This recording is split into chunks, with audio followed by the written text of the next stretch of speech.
Hello, my name is Mina Tohidi. I'm an orthopedic trauma fellow at Queen's University in Kingston, Ontario. Today I'll be talking to you about our research which compares total hip arthroplasty and hemiarthroplasty for treatment of patients with femoral neck fracture. This was a retrospective cohort study using routinely collected healthcare administrative data for patients 60 years and older who were treated in Ontario, Canada's largest province. We decided to look at this study question for a number of reasons.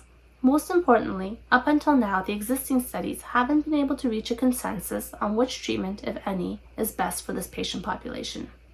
Second of all, a lot of the studies look at patients under the trial setting. We want to see how patients do in real-life circumstances treated by surgeons outside of the trial setting.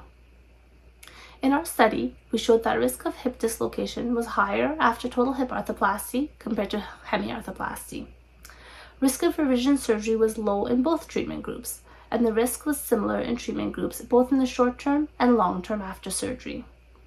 We did encounter a few challenges when trying to control for potential confounding factors for the risk of death after surgery.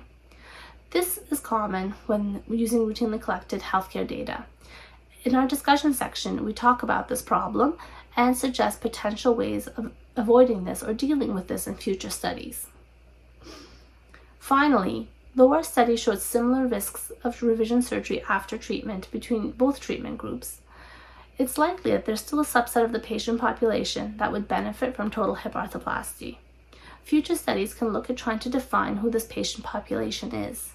This way, we can administer healthcare resources effectively and find the right treatment for the right patient. Thank you so much for listening to this video and for looking at our research.